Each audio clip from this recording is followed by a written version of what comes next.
درود پاک کب کب کہاں کہاں اور کیسے کیسے کام آتا ہے۔ ایک بہت ہی خوبصورت واقعہ، بڑا ایمان افروز واقعہ ہے جو میں آپ کے سامنے پیش کرتا ہوں۔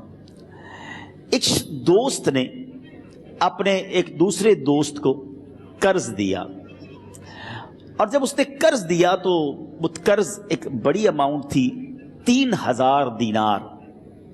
وہ ٹائم آ گیا جب اس ٹائم وہ قرض لینے کے لیے اپنے دوست کے پاس گیا کہ بھائی مجھے میرے پیسے واپس دو، تو اس نے کہا کہ پیسے تو نہیں ہے میرے پاس، میں کولیپس ہو گیا ہوں، بزنس اب میرا ختم ہو گیا ہے، میں تمہاری رقم نہیں دے سکتا۔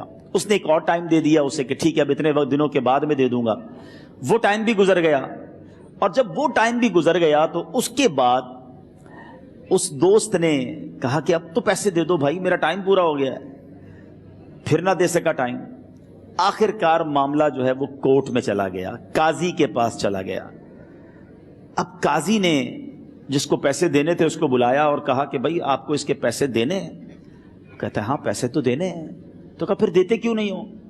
کہا پیسے ہیں ہی نہیں، کاروبار ہی ختم ہو گیا ہے، قرضہ تو لیا تھا، اب میرے پاس بچا ہی کچھ نہیں ہے۔ تو کہا اچھا اب یہ بتاؤ کہ کب دو گے، کیسے دو گے؟ اس نے کہا بس میرے پاس پیسے ہی نہیں ہیں۔ تو کہا اب تمہارے پاس 30 دن کا ٹائم ہے، 30 ڈیز میں یا تو اس کے پیسے لوٹا دو یا 30 دن کے بعد تمہیں قید کر دیا جائے گا۔ یہ شخص اب گھر آیا، پیسے تو تھے نہیں، مگر شاید علماء نے لکھا کتابوں میں، یہ واقعہ کئی بڑی بڑی کتابوں میں لکھا اور درود پاک کے فضائل کی بڑی بڑی کتابوں میں لکھا، اور اس شخص نے سوچا کہ اس نے ایک حدیث پاک پڑھی ہوئی تھی کہ جس میں یہ نبی پاک علیہ الصلوۃ والسلام نے فرمایا ہے، جس کا مضمون ہے کہ جو شخص پریشان ہو، مصیبت زدہ ہو، اسے چاہیے کہ مجھ پر کثرت سے درود پاک پڑھے، کیونکہ درود پڑھنا مصیبتوں اور پریشانیوں کو لے جاتا ہے۔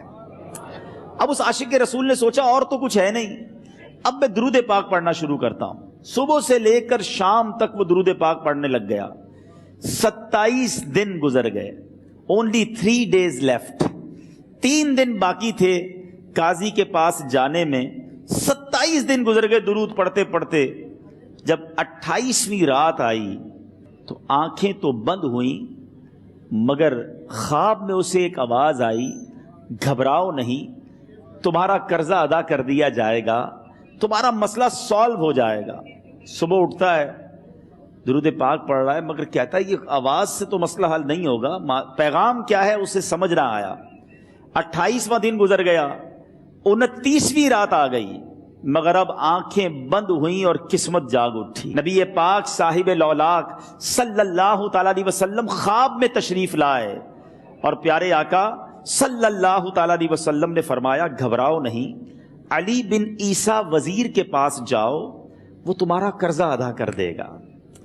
اب یہ عاشق رسول صبح اٹھا تو ویری فریش، حشاش بشاش کہ اب تو کام ہو گیا، نبی پاک نے خواب میں آ کر بشارت دی ہے۔ مگر پھر ذہن میں سوال آیا کہ علی بن عیسیٰ کے پاس جاؤں گا تو ثبوت کیا ہے، پروف کیا ہوگا؟ میں جا کر اس کو کہوں گا کہ میرا قرضہ دے دو تو ایسے تو قرضہ نہیں دے دینا، اور میں نے اس کو کہا کہ مجھے نبی پاک نے خواب میں کہا ہے، اور اس نے اگر مجھ سے کوئی نشانی مانگی تو میں نشانی کیا دوں گا؟ آخری دن تھا، 29واں دن تھا، وہ بھی درود پڑھتے پڑھتے گزر گیا۔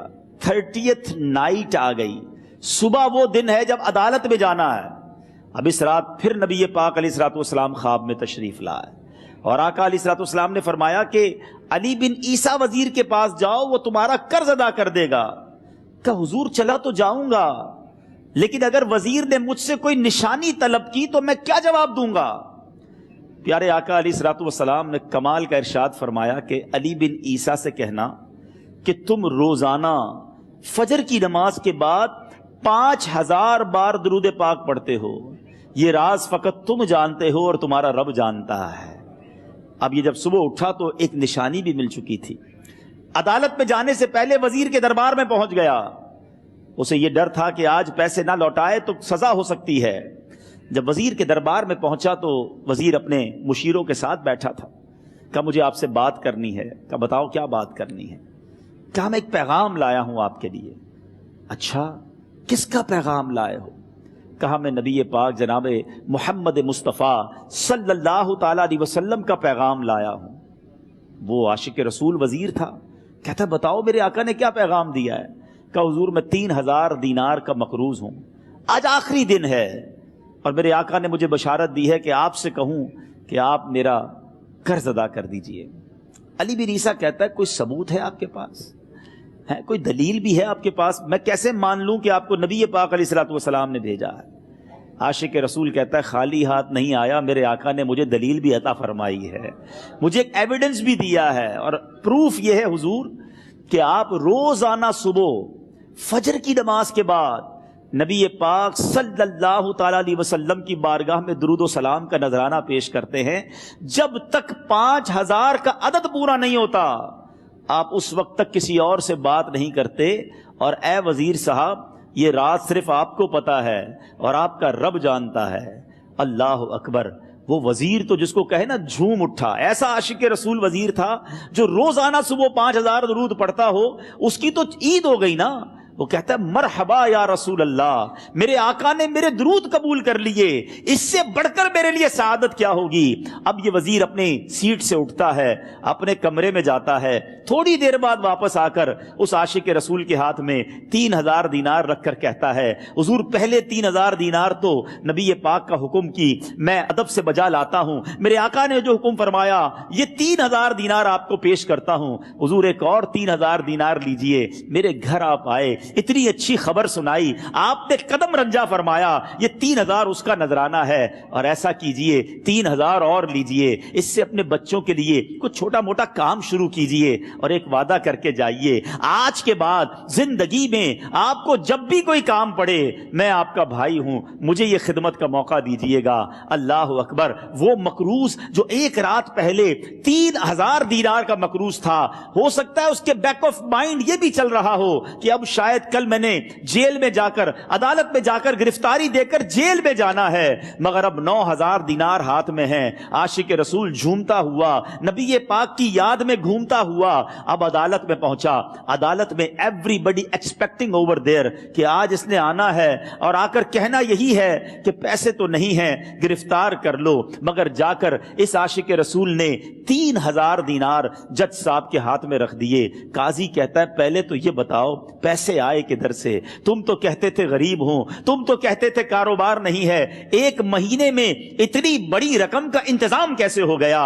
سبحان اللہ! اس عاشق رسول نے گویا زبان حال سے یہ کہا ہوگا کہ یہ تو کرم ہے ان کا، ورنہ مجھ میں تو ایسی بات نہیں، اتنا دیا سرکار نے مجھ کو، اتنی میری اوقات نہیں۔ اس نے وہ پورا واقعہ بھری عدالت میں سنا دیا۔ اللہ اکبر! میرے پیارے اسلامی بھائیوں ذرا سوچو پہلے زمانے میں کیسے عاشقان رسول ہوا کرتے تھے، وہ جج وہ قاضی بھی کیسا سرکار علیہ الصلوۃ والسلام کا عاشق تھا۔ اپنی سیٹ سے اٹھتا ہے، بھرے دربار میں بھری عدالت میں وہ اپنے چیمبر میں اپنے کمرے میں جاتا ہے، اور تھوڑی دیر بعد واپس آ کر اس کے ہاتھ میں بھی 3000 دینار ہیں، اور وہ 3000 دینار جو ہے وہ اس عاشق رسول کے ہاتھ میں رکھتا ہے کہ سارا ثواب علی بن عیسیٰ کیسے لے جائے، میں بھی تو نبی پاک کا غلام ہوں، میں تمہارا قرضہ میں ادا کرتا ہوں۔